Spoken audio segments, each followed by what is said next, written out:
Okay, hi guys. So we're back here on the second segment of the Stella King show.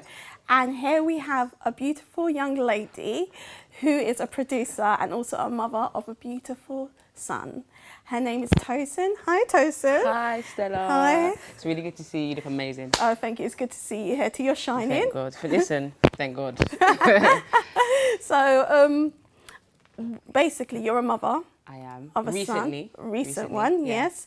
And I know when you were giving birth or you were in labour, you had a few positive. Obviously, it was positive, and you both sides. Yeah. I know there are a lot of young mothers out there, and even mothers who obviously would be interested in this and want to hear what you have to say. Yeah. So please, you start the show. Oh, great. The show's always about my guests. Listen, thank You're God. all co-hosts. No, listen, thank you so much for having me, first of all. No, it's okay. As you said, my name is Tosin. I'm 26 years old. Recently just became a mother to a beautiful 1-year-old boy. And so I thank God because of now. He just turned 1 in April. So I thank God that, the first year of his life, we made it. My pregnancy was calm, was normal. Everything was fine. My labour was difficult. It was very difficult. And I found that going through that experience, there were so many things I learned after the fact. Like, for instance, one of the really important statistics that would have been beneficial for me to know prior is that, 1 in 5 black women, especially in the UK, suffer some sort of complication or even death at childbirth. And I remember when I first heard that statistic, it was like, no one told me this. Because I went to all the labour classes, breastfeeding classes, how to take care of a newborn classes. I went to all of that. I tried to do a lot of research, read forums, speak to other mothers, just really try and prepare myself for the next phase of my life. And what I went through, no one can prepare you for that. No one can prepare you for the flip side of it. I never prepared to be in a situation where I'm no longer pregnant and I've given birth, but I can't take my baby home. No one prepares you for that bit. You do a birthing plan, which I did. Right, yes. But when I gave birth to my son, he had a lot of complications at birth in terms of his breathing, and a lot of what he suffered from, if I'm being completely honest on your show, was due to the lack of care and, I guess, level of qualifications of the midwife that was assigned to me. So there was a big fallout in terms of the things he suffered at birth. There was an investigation opened and a whole... Really? So it was really that... Yeah, it was really serious, the things that he suffered from at the point of birth. So, wow. Yeah, so he was in a neonatal unit. And this was in the United Kingdom? Yeah. This was in Dartford. This was in Kent. And so he wasn't with me for the first 18 days of his life. Wow. Yeah, and this was obviously the height of COVID. And this was majority of it was due to the fault of this midwife. Majority of it was due to the fault of the midwife. And it's sad now when I think about it because she was lovely, but lovely is not going to obviously birth your kid, So going through that experience, it made me not only naturally interested, but I felt like almost like the burden of knowledge now was on my shoulders. Like, okay, cool, I've gone through certain things when it comes to giving birth as a mother.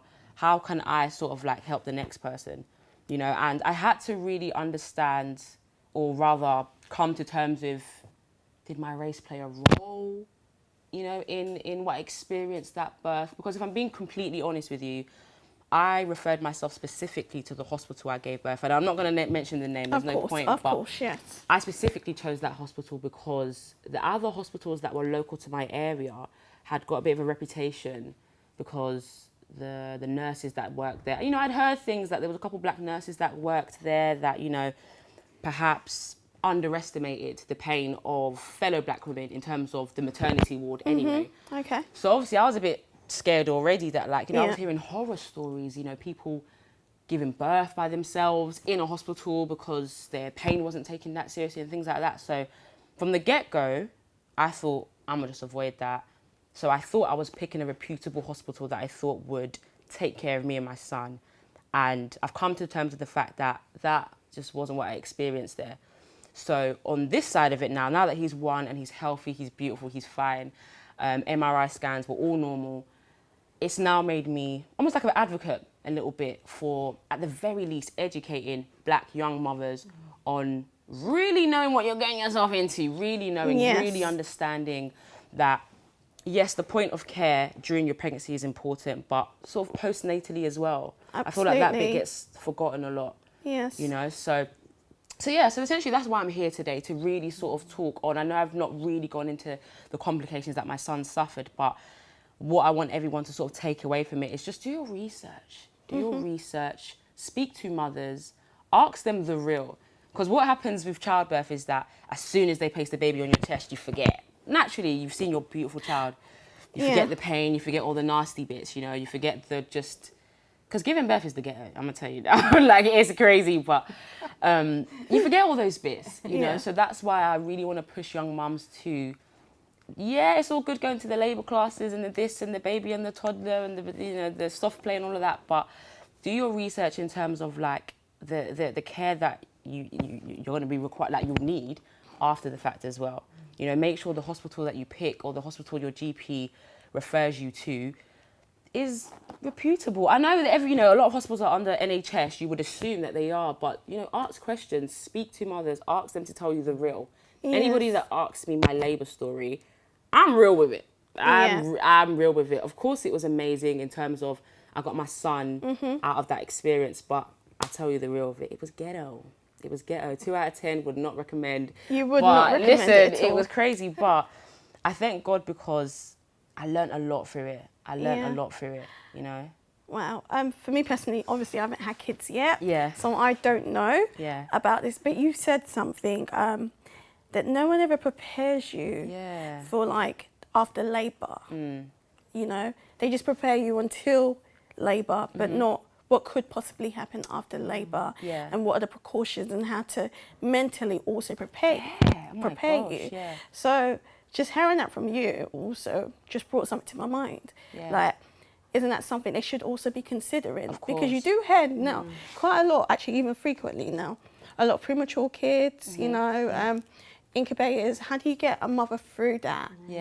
Through that point, through that period. And, you know, we do hear that, you know, obviously mothers also, because as soon as they give birth, they're going through some sort of depression or so. What do they call it? You should know it. Postpartum depression. Exactly. Yeah. So, you know, isn't there an answer to that? Yeah. See, the thing is, I think when I say they don't prepare you for after birth, I mean, of course they prepare you in terms of breastfeeding or knowing how to take care of your newborn, wash your newborn, things like that. Of course, but it's very baby-centred. It's very baby-centred. Now the baby's here, here's all the tools to take care of the baby. And what I found is that it was like, well, psychologically, what about me? Like, what, do you know what I mean? Yeah, psychologically, what about me? And I think the reason why I guess they don't prepare you for the possibility that there might be complications after birth and things like that, it's because no one wants to focus on the negative. No one wants to do a class on what to do if your baby suffers from cerebral palsy or something after the fact. No one wants to do that. But these are the important questions we need to have, because it was lack of knowledge on my part that I think made my experience worse. And then on top of it, it was the height of lockdown. You know, like, me and my son's dad were not in the same room as my son to, like, the 19th day of his life. Yeah, because we couldn't visit him. It was one parent every 24 hours at the neonatal unit, which he was being taken care of. So that also added to it. I didn't have the support of, like, his dad being there, and, you know, so I think, I get it, it's morbid. No one wants to talk on the bad stuff, but it's life, and we need to. That's what makes it a good balance, you know, because I was, as I mentioned, going to all the classes during pregnancy, and then it was like, not one of those classes prepared me for this, you know. So I really feel like, if I can say, the NHS need to sort of, like, I'm sure they have, but really delve into it, like, psychologically, how can we equip mothers better? You know, I agree with that. Literally, that would have been the world of help for me personally. I just thank God that, obviously, I'm a believer.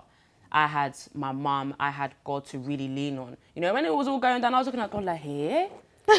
But God, when I found out that I was pregnant, you said to me, you know, you were giving me a blessing without sorrow. So it was very like, what's happening here? Yeah, and I just had to hold on to the garment of Jesus to really keep me through that, because I didn't feel like I had any tangible help in that sense. It was very baby-centred. So imagine you had a faith which you could hold on to, but not everyone has that. So what are they to do? You know. And you had also a mother. Oh yeah, who you my can mum was lean amazing, on. yeah. Not everyone has that. Yeah. So who do they go to? Yeah. What's the next step for Yeah. them? True. Yeah, Wow. I really feel like they need to do better in terms of the follow. I mean, one midwife came to visit me after the fact, you know, checked my stitches and was just like, "Get off you go," sort of thing. But it was like, psychologically, Yeah. I could not get over the fact of I wasn't pregnant anymore. I'm out of the hospital, but the baby I carried for 9 months is not with me. I just psychologically found that very hard to deal with. And the 18 days he wasn't there, it was like my arm was outside and I'm at home.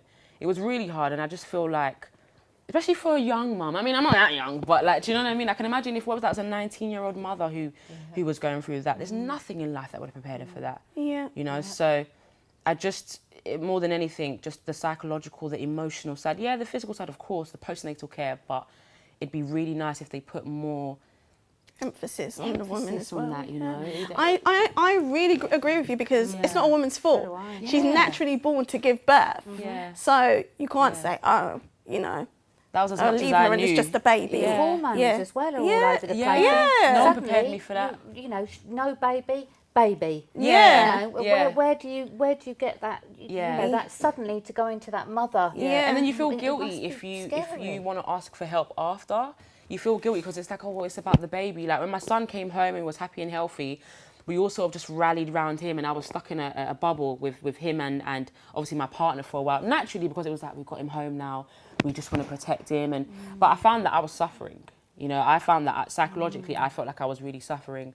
And again, I really do feel like it was just holding on to Jesus that really kept me through that. I had to see it as a bigger picture.